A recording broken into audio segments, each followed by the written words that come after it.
Pois, efectivamente, ten unha parte moi loxística, pero esa parte loxística só chega se tes os cartos. Entón, Hola, somos Carla Carballo y Paula Vázquez, y esto es En Beta Permanente, el podcast en el que damos voz a emprendedores y proyectos empresariales de A Coruña. En cada episodio exploramos el ecosistema emprendedor local a través de conversaciones con quienes están impulsando proyectos innovadores. Descubre de primera mano cómo nacen, crecen y evolucionan las startups y negocios de la región, con entrevistas donde los protagonistas comparten sus aprendizajes, desafíos y estrategias. Un espacio para inspirarse, aprender y seguir en constante evolución.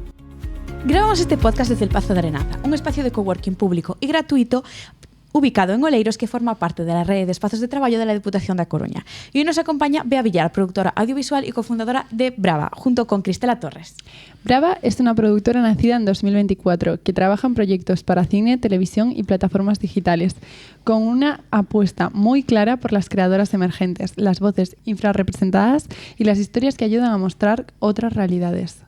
Hoy queremos hablar con Bea de audiovisual, sí, pero sobre todo de emprendimiento creativo, de cómo nace una productora joven, cómo se construye una identidad propia y cómo se financian los proyectos y qué se aprende cuando empiezas a levantar empresa antes de tenerlo todo perfectamente definido. Bea, bienvenida a Beta Permanente. gracias. Para empezar, cuéntanos quién eres y en qué consiste Brava. Pois, bueno, un pouco a presentación que fixechedes, son Bea Villar, cofundadora e productora en Brava, aparte de 1 millón de cousas máis que están por debaixo, como que hai proxectos nos que son basicamente todo. Agora mesmo vímonos de constituir como empresa, levamos varios anos como autónomas, por así decirlo. Facemos tanto audiovisual como eventos, como apoio logístico en outro tipo de produccións, normalmente propias, porque sí que é certo que non nos dá moitísimo a vida de facer como proxectos externos tamén.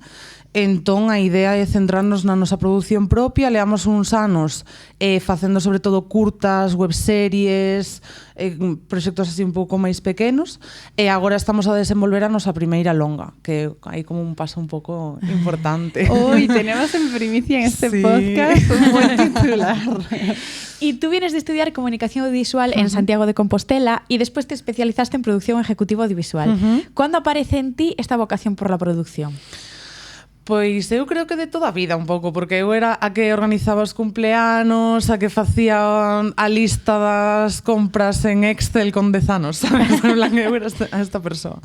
Entón, pero sí que é certo que a miña vida estudiantil, por así decirlo, foi de ciencias sempre. Eu incluso cheguei a pensar en facer medicina. Pero sí que hubo aí como este momento en segundo de bacharelato revelador, que foi como, levas toda a vida facendo vídeos, organizando cousas, gustache moito como este sector, imos probar. Eu sí que tiña claro que eu a facer ciencias toda a vida, a carreira igual non era algo que me entusiasmara facer como estudar, pero creo que o traballo sí que me gustaba. E con medicina pasaba un pouco ao revés. Eu creo que tería disfrutado moitísimo de estudala, pero non de ser médica, sabes? Entón, alegro-me. Sí que é certo que, claro, como todos os procesos, creo eu, de formación da vida, como que aprendes a valoralos cando xa estás fora, non? Eu ca carreira pasoume moitísimo, que dixen, Dios, estas asignaturas que me torturaban, agora teríalas disfrutado moitísimo. E co máster igual, o sea, co máster pasoume o mesmo, e mira que xa era máis maior, pero sí, como que pasa no presente e logo miras para atrás e dis, oxalá facelo agora, sabes? Sí. Eu penso agora como mi día a día, pero bueno. Qué chulo. Bueno, en realidad, para alguien que no viene del sector, decir que te dedicas a la producción suena como algo muy logístico, ¿no? Horarios, llamadas, pero me imagino que irá mucho más allá. ¿Cómo le explicarías a alguien en qué consiste ser productora? Pois, efectivamente, ten unha parte moi loxística, pero esa parte loxística só chega se tes os cartos. Entón, hai unha parte moi grande que é o desenvolvemento, que é, pois, dende que a ti te presentan unha idea ou ti vas a algún tipo de evento escoitas unha idea que che gusta ata que podes facela realidade, non? Ese proceso é o máis duro, porque ti cando tes os cartos sí que é certo que hai moitísimos imprevistos, esta loxística ás veces é moi difícil, pero xa tes os cartos, non? Como que xa só tes que ir como apagando lumes. Pero toda a parte de antes, que moitas veces as produtoras temos que como invertir xa non cartos, porque hai veces que non tes por que invertir cartos, pero moito tempo. Sabes, o tempo ao final son cartos. Eu con Cristela moitísimas das conversas que tivemos ata agora vale, sí, imos coller este proxecto, pero ti vas a ter que estar igual un mes no que non podes traballar para Brava porque estás desenvolvemento este proxecto e non sabemos se vais a ir adiante ou non. E ao final sí que son perdas, igual non son perdas en cash, pero sí que son perdas en tempo. Entón eu resumiría a produción audiovisual en facer posible un proxecto, non? Como tanto sexa pois cinematográfico como de eventos, como un festival, como un podcast, por exemplo, todo isto, ti tes unha idea e ata que a fa realidade pois todos os procesos, a xestión dos equipos, por exemplo, que nesta fase de desenvolvemento a maior parte da comunicación tela pois ca guionista ou ca directora. Hai procesos que, claro, tamén como, polo menos no noso caso, ti vas aprendendo con cada cousa que fas, hai cousas de contratos, de cuantías económicas, de que pagar por X traballo artístico que é moi complicado de xestionar. Entón, ti vas tamén como aprendendo. A min o que me salvou é estar rodeada como de creadoras e de equipo, pois que estamos como moi en sincronía, sabes? E que nos... Sí, que se pode falar entre nós, que se eu fago unha proposta que é descabellada, a outra persoa tenga confianza de decirme, mira, isto non é ao revés tamén. E antes de Brava participaste en proxectos como Pringadas, Os espazos en branco, Coidado. Que aprendizaje te llevaste destos primeros proxectos que hoy sigue moi presente en tu forma de trabajar? Pois, a ver, igual é un pouco cliché, porque creo que dito un pouco todo o mundo, pero para min como as equipas que formamos neses proxectos, eu sigo traballando con a maioría deles. De feito, o equipo que fixemos en Os espazos foi o que repetiu logo en Pringadas, se repetiu en O Coidado, e agora como que traballamos bastante preto unhas das outras. E logo de formas de traballar, pois un pouco que vos decía agora, como intentar ser moi transparente, que se alguén che pregunta algo e non o sabes, pois simplemente decir non o sei en vez de inventar cousas, non? Sí. Eu sempre falaba con Miguel Gomar, que foi como peza clave no meu inicio tamén, como que fixemos aí un poquinho trayectoria xuntos, que é director de fotografía, estivo en todos estes proxectos. Eu sempre falaba de que estes primeiros proxectos saíron tan ben porque non tiñamos nin idea do que estábamos facendo. Como que se agora ti me dis imos facer Os espazos en branco como cas condicións que tiñamos e facer unha longa e tal, claro, ca experiencia que teño agora digo, imposible, non se pode. Eu creo que saíron adiante porque non sabíamos o que estábamos facendo, non sabíamos como as convencións que había e, por tanto, nos tirábamos pa diante. Entón, hai moitas veces que intento volver un poquinho atrás, non, a ese pensamento de decir, vale, intenta olvidar esta cousa que che dixeron de non se pode facer unha peli por menos de 1 millón de euros e volver un pouco aí atrás, sabes? E que hai moitas formas de facer e, sobre todo, de aprender a dimensionar ben os proxectos un pouco, porque hai moita xente que dá por feito que ti sen X xa non podes facer algo. Bueno, pois estes pequenos proxectos sí que me demostraron que sí que se pode. Sabes, que da igual que cámara leves ou canto equipo seades ou se tendes comida da boa de non sei quen para comer, sabes, como que ao final sí que hai cousas que non repetiría. Sí que nos, por exemplo, en Brava sí que marcamos unha línea de pois non volver a facer este tipo de proxectos colaborativos, non, que se chaman, porque ti cando tes unha empresa tamén tes unha responsabilidade e xa fixemos bastantes como para parar, non?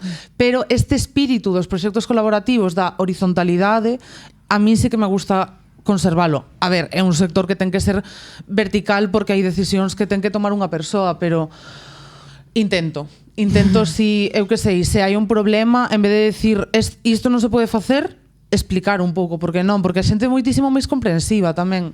Eu agora eso, pois pasando por proxectos máis grandes, non tanto eu, porque dende que acabei o máster empatei con Brava e tampouco fui a cousas moi grandes moitas veces, pero con esta xente coa que empecé, que agora sí que están en Netflix, cousas así como proxectos gigantes, de decir eso, que o que lles falta é o factor humán de decir, vale, non podemos empezar ás 10 da mañán, temos que empezar ás 5 da mañán, por qué?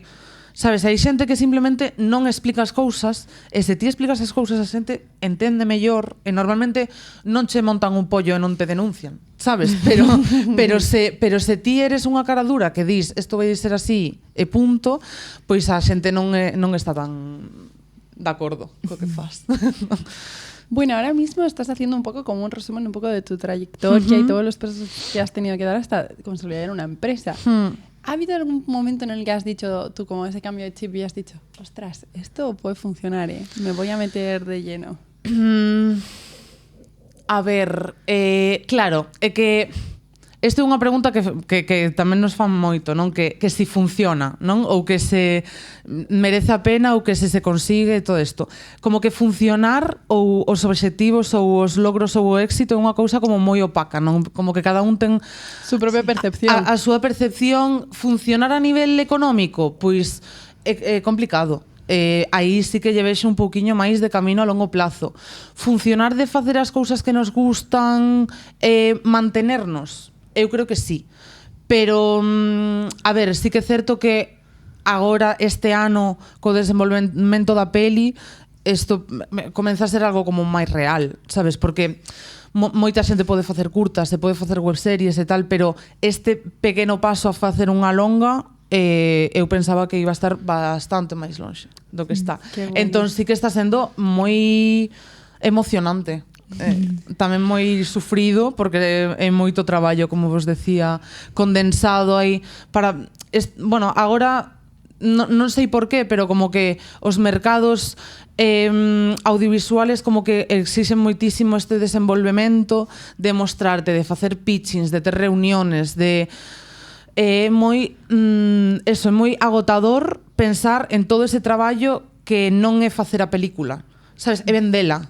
Hai como unha parte moi previa de vender a peli que nin sei facelo, nin non me gusta como invertir tantas enerxías nese proceso en vez de en facer a película, sabes? En pensar en casting, en pensar en equipo, en pensar en localizacións. Toda esta parte quédame como moi lonxe porque agora mesmo estamos centradas como en dar a coñecer o proxecto, buscar como socios, colaboradores e tal e cual, e ese proxecto, o sea, como ese proceso é agotador. Pero bueno, que está guai porque eu comentaba con Eire, ca directora da peli, que claro, ningunha das dúas fomos a escolas de cine per se, nas que te poñen en contacto ca industria máis man a man. Todas, o sea, as dúas vemos da ensinanza pública. Entón, como que este ano foi un pouco un máster da industria. Sabes, de saber como funcionan as cousas, de empezar a poñerlle nome cara a, pois, quen está detrás de X plataformas ou quen está detrás de X televisións, que isto, claro, para nós era 100% descoñecido. Entón, bueno, como que merece a pena, sabes, pois esta cousa industrial de venta e de mercado para entender tamén un pouco como funciona. Y vamos un poco ya a Brava y sobre todo a los inicios de Brava, ¿no? La productora nace en 2024, de la mano también de Cristela y tuya. ¿Cómo surge esta conversación inicial? ¿Cómo decidís, venga, tenemos que montar algo juntas? Pois nós sempre decimos que o proceso foi un pouco inverso, non? Como que empezamos a facer cousas e logo dixemos, vale, aquí hai algo, temos algo, non? En plan, temos unha empresa, aínda que non nos estemos como nomeando, porque nós comenzamos nun proxecto que fixemos para a plataforma da TVG, a Previa, que claro, Belén e eu non podíamos presentarnos á convocatoria e precisábamos alguén con músculo empresarial que sí que poidese, en plan, autónomo, sirve para presentarse. Entón falamos con Cristela e a raíz dese proxecto como que traballamos guai xuntas e seguimos facendo cousas. E foi como, pois mira, este proxecto non sei se sería 2023 ou 2022 ou por aí, e foi en 2024 cando démonos conta de que igual xa tiñamos como 4 proxectos xuntas e tal, e que isto estaba sendo algo. E aí puxémoslle nome, puxémoslle un logo, puxémoslle unhas redes, e aí surdiu Brava. Pero sí que é certo que foi un pouco como que pensamos no concepto de Brava e na marca Brava un pouco despois de que fose algo real, sabes? Xa xurdiu e logo pusemos de nome. Sabe? É un pouco raro, porque a xente normalmente fai no revés. Séntase, fai un plan empresarial, fai un plan de marca, de obxectivos e tal, e logo executa. No noso caso foi un pouco ao revés. Nos definimos Brava máis ou menos polo que nos gustaba facer e polo que tiñamos feito ata o momento, sabes? E aí sí que, pois, como reflexiones e dis, vale, pois estas son as nosas liñas, os nosos obxectivos e tal, pero foi un pouco ao revés, a verdade, en plan, non sei, funcionou, non sei se foi porque tamén atropellounos un pouco os procesos, sabes, como que en canto apareceu a plataforma da TVG da Galega, nos empezamos a disparar un montón de cousas, estábamos tan no presente de facer esas cousas e de producilas e de que saíran adiante que non tiñamos tanto tempo de pensar no empresarial que había detrás. Entón, pois foi pasando e cando tivemos un momento como de lucidez e de pausa, pois démoslle un pouco de forma. ¿Y cómo se avanza? O sea, ahora mencionas esto de que fuisteis un poco al revés que en la mayoría de proyectos. ¿Cómo se avanza cuando las cosas no están totalmente ordenadas y no está como el proyecto definido al 100%? Pois nós, por exemplo, a nivel burocrático, económico, Excel, estaba todo moi claro. Sabes, como que as contas estaban claras, os proxectos e o que precisábamos de cada proxecto sí que estaba claro, ese análisis sí que estaba, como de que nos dá este proxecto, que non nos dá, merece a pena, non merece a pena e tal. O que non estaba tan claro era como a liña editorial, por así decirlo, porque para min é un concepto un pouco raro. De feito, as grandes productoras de España tampouco teñen unha liña editorial moi clara, e nós como que decatámonos de que a nosa liña editorial era un pouco os creadores que nos rodeaban, como que estábamos máis pola labor de apoiar certas miradas, certas historias, certas realidades, que apoiar X línea editorial, tipo, pois, só facemos terror, só facemos comedia, só facemos drama intimista, sabes? Como que non era tanto por aí, senón con conectar ca xente, sabes? Cas cousas que estaban como detrás dos proxectos.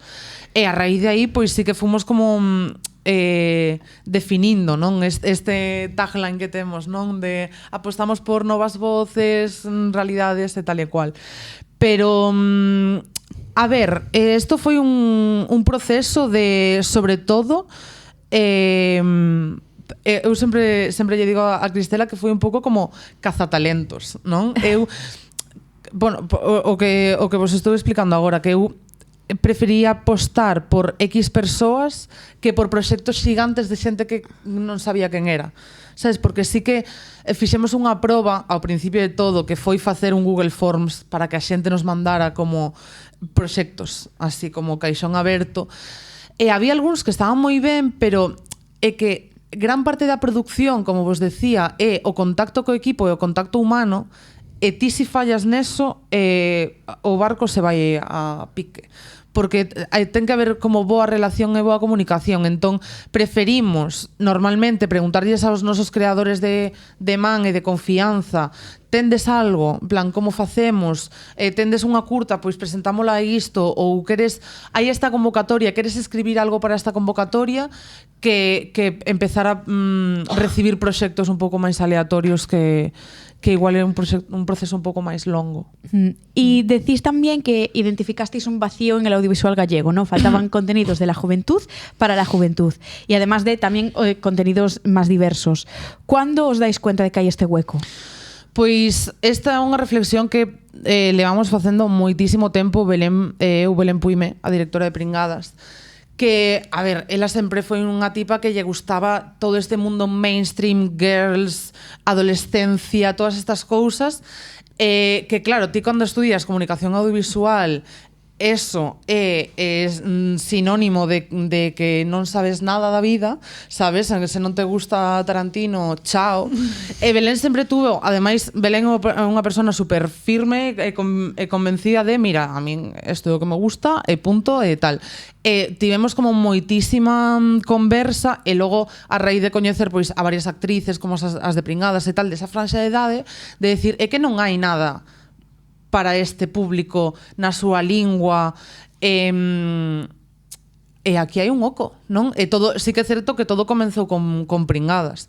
A raíz de Pringadas logo veu a previa, que foi este primer proxecto que fixemos con Cristela.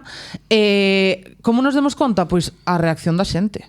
O sea, con Pringadas a primeira temporada, que además a fixemos con 4 cartos e moitísima ilusión, nos íamos polos concellos, como que os técnicos de cultura viñan e nos decían, jamás víramos nin tanta xente na sala, nin tanta xente moza na sala. Sabes, como que isto, se cho di unha persoa, genial, pero se vas a 5 concellos ou 6 e todos se din o mesmo, o que falábamos moitísimo Belén e eu de este baleiro que había, de que en realidad ti xa non só a TVG, que se fala moitísimo da TVG, que eu entendo, pero a ficción igual, en plan como que non había proxectos que apelasen a xuventude. Entón, sí, cando ves que hai boa acollida, dis, vale, non estou tola. Sabes? Pasounos un pouco mesmo con Raíñame, que con Raíñame, a ver, sí que é certo que a piscina estaba a medio encher, porque foi o ano que fixeron Miss Vaca Drag. Non sei se vos lembrades. Yo le he visto. Estos spots, que foi Supreme Deluxe a presentar e tal, e foi como, vale, este proxecto que teñamos na cabeza igual non é tan tolo para a TVG, sabes? Igual é unha cousa que poden pensarse porque xa hai unha drag na TVG. Como que a piscina estaba medio encher, pero claro, é que cando fixemos e cando saiu, a xente volveuse tola, en plan, como que houve unha acollida increíble. Entón, como que non é unha cousa que pensemos así aleatoriamente e que digamos somos tan listas, ¿no? É como que é un pouco a demostración do que viñemos facendo, sabes? Como que a xente valore tanto un produto quere decir que hai pouco dese produto, non? Entón, sí, é que son cousas que xurdiron, como vos decía, non por ter unha idea empresarial e unha marca así fixa, sino por que era o que os nosos creadores querían comentar e falar e tal, e ao final estaba todo alineado porque as persoas que traballamos tamén están alineadas, pero non foi como imos falar solo de xuventude ou solo de LGTBI ou solo de, sabes, como que non foi unha decisión previa, foi como que os proxectos alineáronse en temáticas. Y el nombre Brava tiene mucha personalidad, ¿no? ¿De dónde sale y qué queríais que transmitiese? Pois aquí foi un brainstorming bastante longo porque, claro, nos tiñamos unha marca anterior que arrastrábamos de outros proxectos que eu quería matar, vale? O sea, de feito, cando empezamos Cristela e eu foi como... Vale, ca condición de cambiar isto e de que sexa algo máis fresco e algo así como máis chulo e tal.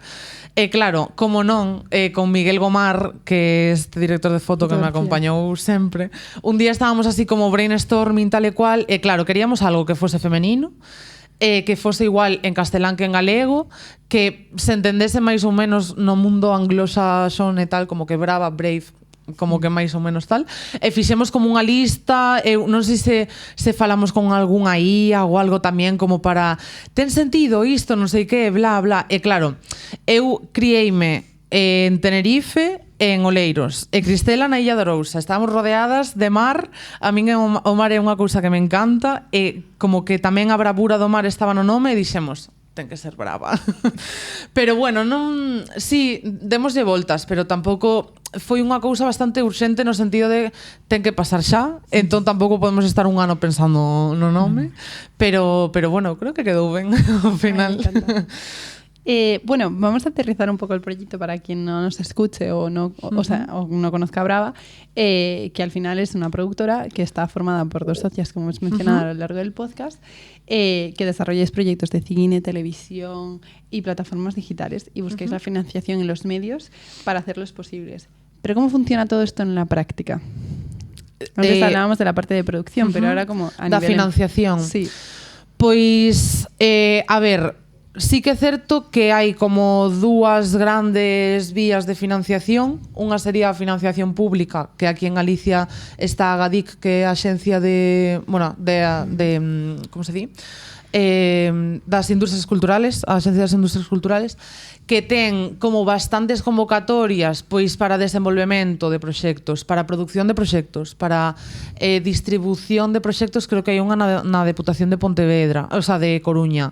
Bueno, como que hai varias convocatorias a nivel autonómico, logo está a nivel nacional, bueno, sí, estatal, e o ICA, que é o Instituto de Cine, que tamén ten pois para curtas, para longas máis pequenas, para longas máis grandes.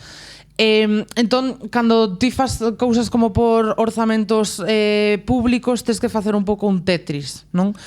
É posible facer cousas con orzamentos con financiación únicamente regional? Sí, depende moito do proxecto. E logo está a parte privada, que nós neste ámbito non temos moitísima experiencia porque é complicado chegar.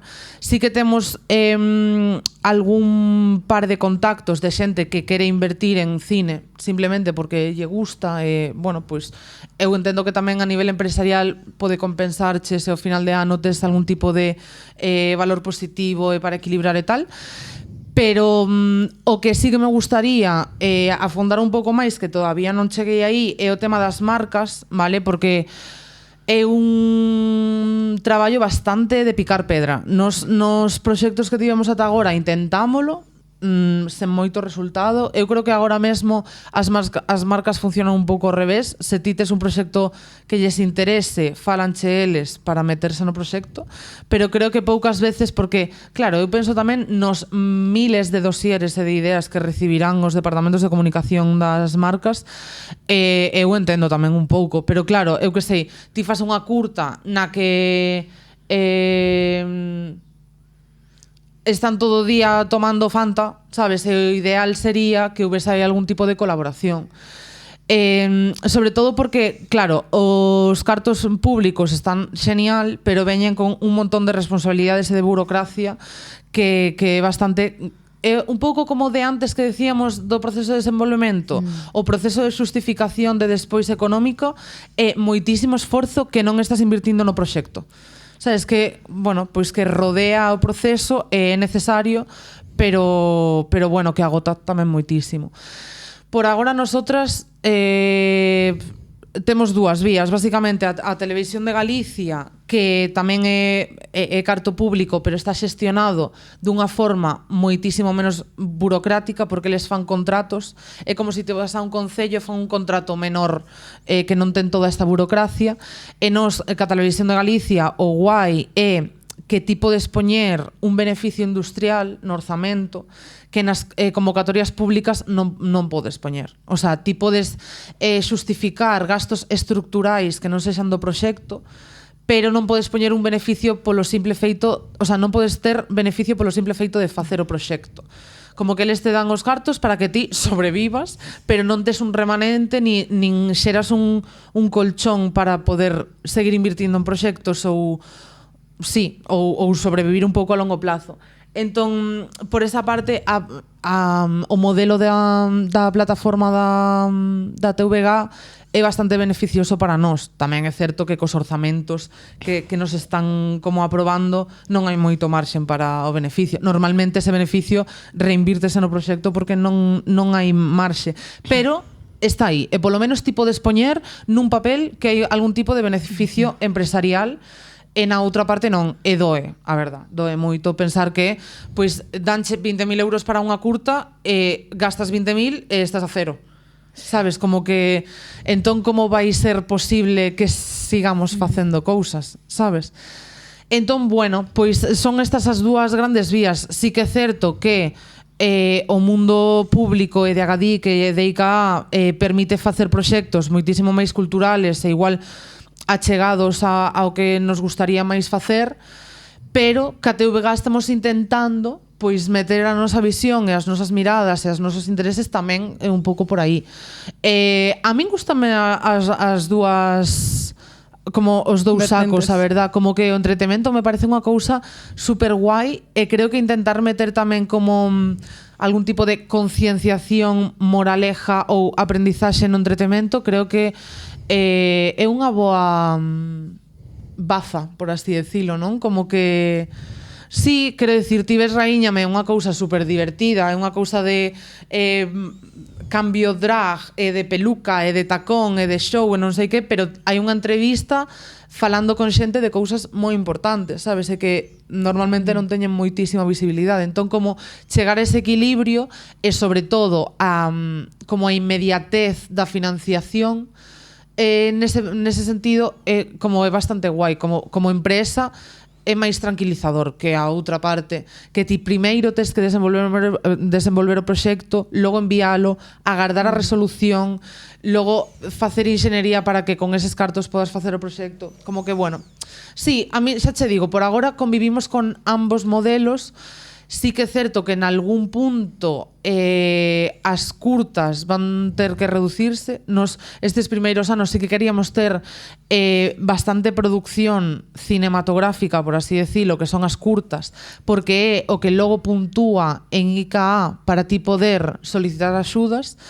As webseries non puntúan, os programas non puntúan, entón como que esa producción cinematográfica de curtas foi como unha primeira inversión para ter estes puntos, pero de aí, como vos decía, é que non hai ningún tipo de rendemento, é que nin siquiera están pagadas as horas, sabes, que facemos, porque tiñamos un pouco esta urxencia de facer e facíamos proxectos un pouquiño máis low cost do que agora queremos empezar a facer, sabes? Y desde fuera parece que producir es tener una buena idea, conseguir dinero y grabar, ¿no? Pero entendemos que hay muchísimas capas invisibles. ¿Qué parte del trabajo de una productora pequeña crees que se romantiza demasiado?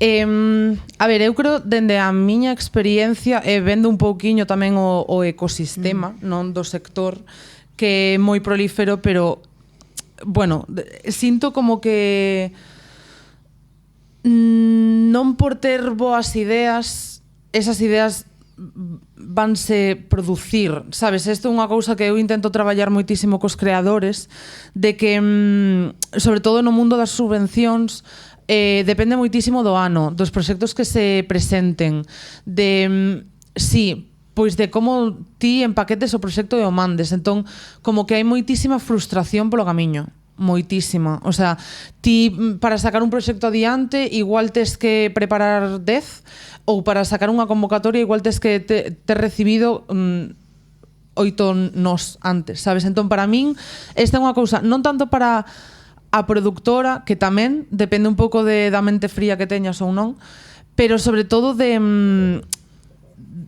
facerlle entender ao equipo, non, é a xente que te rodeas, que teñen moitas veces historias persoais metidas nos proxectos, que hai veces que non é porque o material sexa malo, senón porque hai moitísimas casuísticas que o rodean, sabes? Entón, como que para min esa é unha cousa bastante importante. E logo o tema do que falábamos antes, do éxito, dos resultados, de se funciona ou non funciona. Agora mesmo, como que hai tantísima producción e hai tantísimas productoras ou proxectos ou tal que funciona ou que non funciona, e moitas veces que está fora do noso control.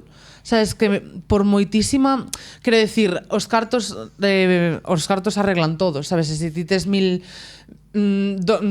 euros para promocionar unha serie, non é o mesmo que se ti tes 100 euros para promocionar unha serie.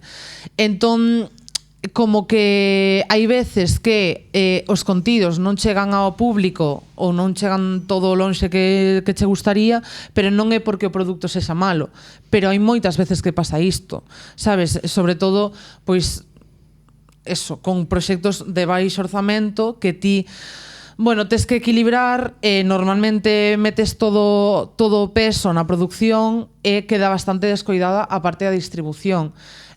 Para min é un sector super opaco, eu todavía estou intentando entender como funciona a distribución, pero sí que é certo que onde hai máis frustracións, sabes? Porque é un pouco incontrolable, os públicos hoxe en día é moi difícil.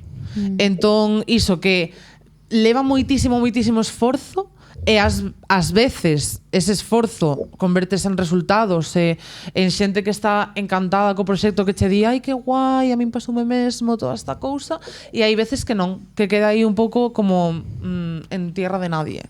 Entón, sí, eu creo que as frustracións é o máis difícil pero vamos, eu entendo que en todos os sectores. Que pasa? Que aquí, como vos decía, normalmente traballamos con material sensible para certos creadores. Hai outros que non, hai outros que, pois mira, eu teño esta peli de zombies pa diante, que igual tamén ten trasfondo, non digo que non, pero bueno, que hai moitas veces, sobre todo en cousas así máis pequenas, intimistas e tal, que tens que aprender moi ben a preparar a xente para que lles digan que non, porque hai moitas veces que pasa iso e é feo, é como a parte máis fea, creo. Ibrava se presenta como unha productora joven, mayoritariamente femenina, con mirada diversa. ¿Habéis sentido que teníais que demostrar más por ser jóvenes ou por ser unha nova productora? A ver, esto depende da opinión que che importe, un pouco, non? Como que buena frase. Sí. Como que, como vos decía, intentámonos rodear de xente como que pense igual que nos, teña un pouco a mesma vibra que nos, facer así como comunidade e tal, que a nosa xente está a tope con todo o que facemos todo o rato, sabes? E os suportémolo todo o rato. Entón, o que pense X persoa da industria dá un pouco igual. Isto é moi complicado, Sí, pero como non... Claro, igual despois deste ano cambia a perspectiva, pero como hasta este ano non tiñamos ese contacto ca industria tan directo, pois tampouco recibíamos comentarios, sabes, nin feedback de esta xente. Igual agora cambia a cousa e ao ser un pouco, a estar un pouco máis neste ecosistema industrial, igual sí que empezan a haber certos, non sei, feedback, comentario, chamao X. Pero sí, eu creo que a nivel, como decilo, a nivel institucional non nos pasou ningún tipo de factura. Quero decir, a nos apoyaronnos dende Agadic cuns comités externos que cada ano son diferentes en todas as convocatorias nas que nos presentamos ata o momento. Entón, como... Logo, que internamente nos teñamos a vara de medir moi alta por ser quen somos, sí, pero eso ven de defecto, xa. Eso, eu sei que... Pero eso pásanos a todas as mulleres, pásanos a toda a xente disidente, a toda a xente queer. Eso xa está por dentro. En plan, ese tipo de perfección que hai que deconstruir moitísimo, xa vai por dentro e un pouco máis non censura, pero autoexixencia que exixencia exterior. Eu isto non paro de velo. Porque eu teño colegas que é como, non está perfecto. En plan, ninguén te está pedindo que estea perfecto, sabes? Pero é unha cousa interna de dentro.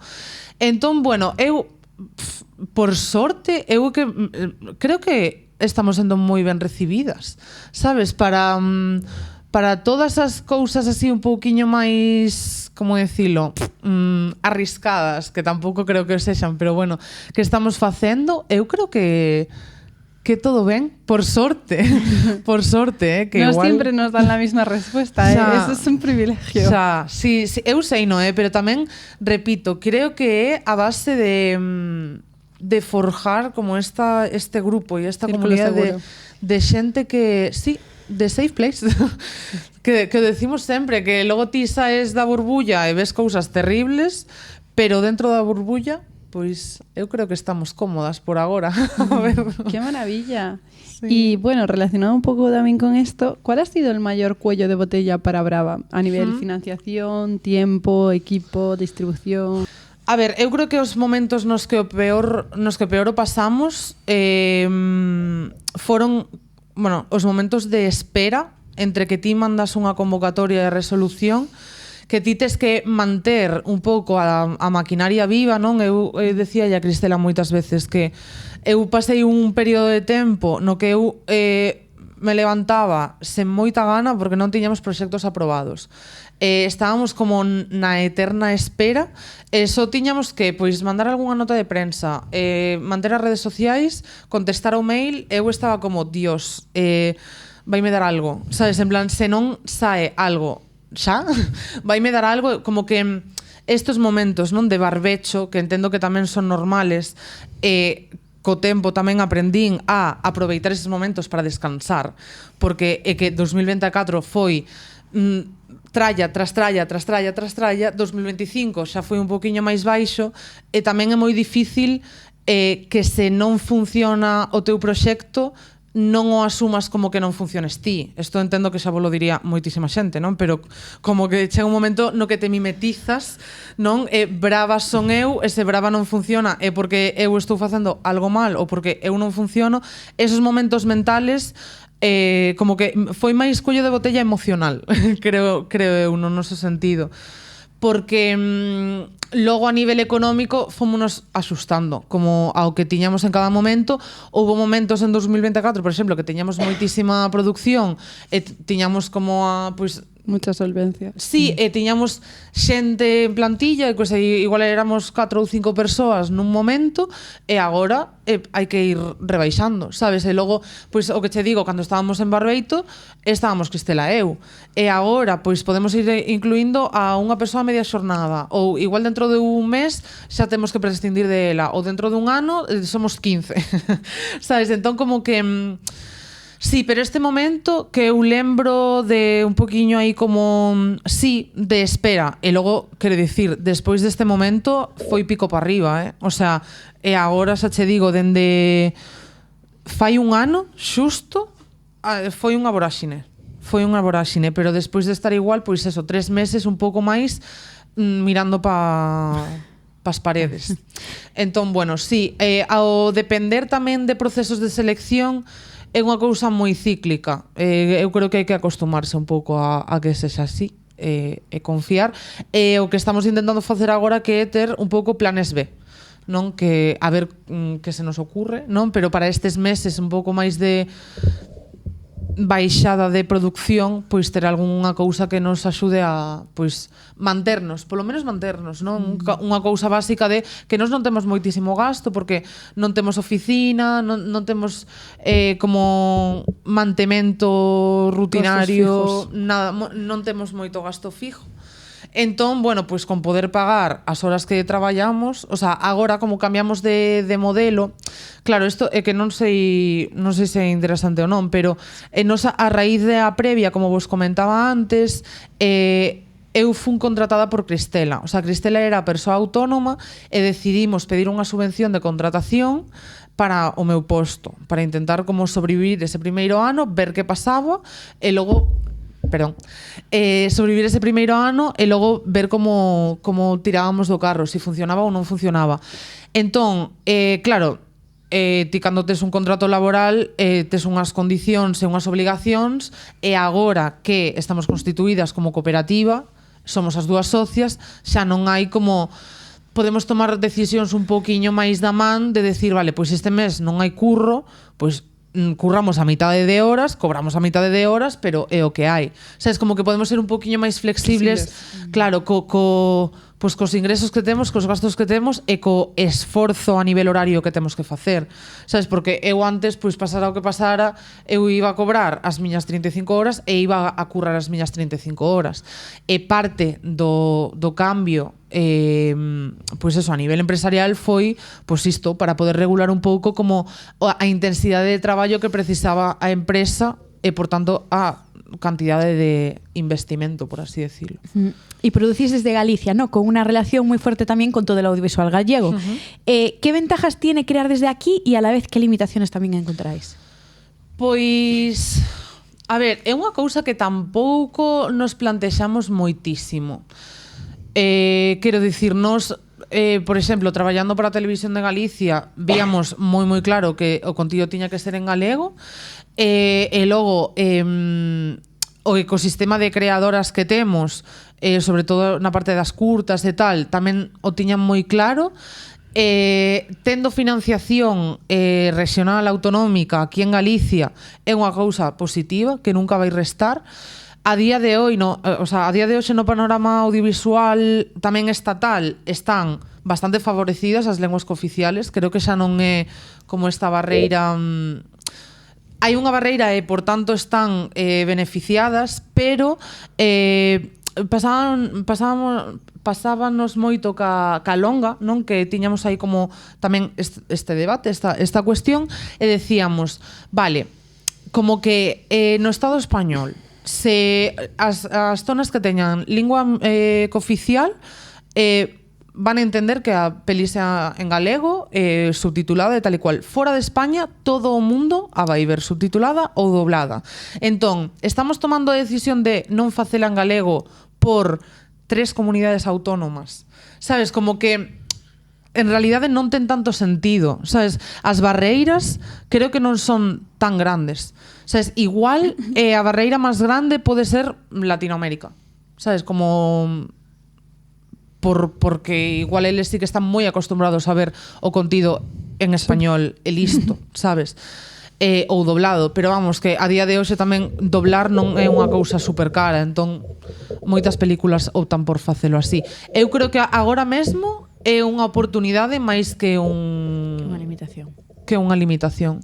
Si hai moitísimas plataformas que teñen cuotas, en plan, isto é así, o sea, subvencións estatales que teñen cuotas de idioma, entón, como que por agora non o pensamos como unha limitación en ningún momento. Y habéis trabajado en contenidos digitales y en plataformas. ¿Qué es lo que os da lo digital frente a los medios más tradicionales? Pois, a ver, aquí sí que teño que facer un pouco statement, que eu creo que os proxectos que temos nós, polo menos no noso ecosistema, non terían vivido nos medios tradicionales. O sea, isto non sei onde foi que me preguntaron que opinaba de que na plataforma esta nova estiveran todos os contenidos para xente xoven diversa e tal e cual. Eu sinto que un pouco o caixón de facer check, sabes? Eu creo que sí que terían que empezar a pensar en dar un pouco o salto nos medios un pouco máis convencionais, por así decirlo. Pero liberdade, supoño, un pouco máis. O sea, como que ao final, ao ser unha plataforma, ao ser plataformas secundarias, se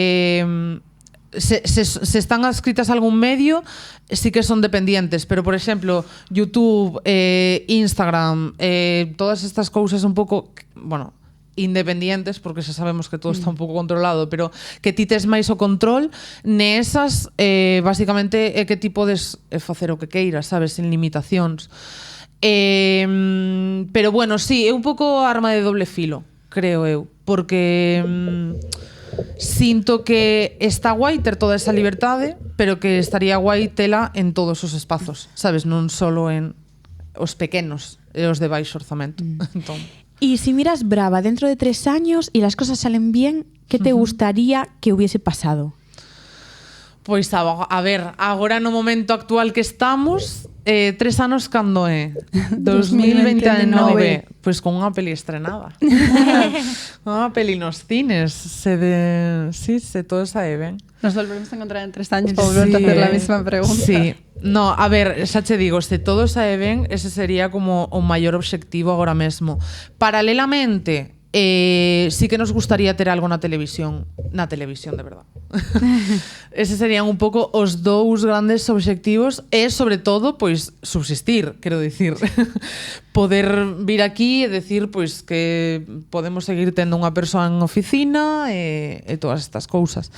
Pero, sobre todo, como obxectivo número 1 agora mesmo é que este proxecto no que temos invertido como tanto esforzo que saia ben, que saia adiante. Pues toda la suerte del mundo. Y ahora, para ir cerrando, si tuvieses que quedarte con un aprendizaje de todos estos años, algo que te haya cambiado la forma tanto de producir como de emprender o incluso de mirar el sector, ¿cuál sería?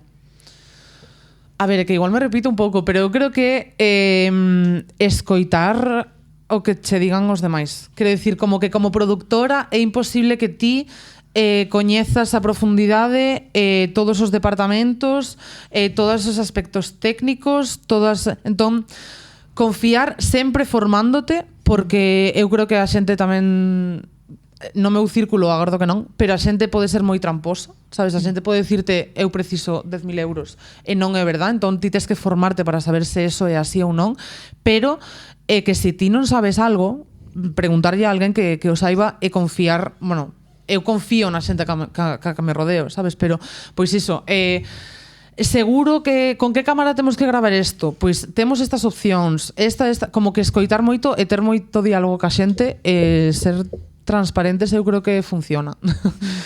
Y una pregunta que nos gusta hacer siempre, ¿qué significa para ti estar en beta permanente? Pois eu creo que a noso que nos mantén en beta permanente é iso, pois aprender dos demais, escoitar, intentar tamén como seguir un pouco o instinto moitas veces, pero sobre todo aferrar ese instinto a datos, non? Intentar como que se ti pensas efectivamente que hai un baleiro de contido de xente moza en Galicia en galego, que fagas unha investigación para confirmar efectivamente que falta meterte niso.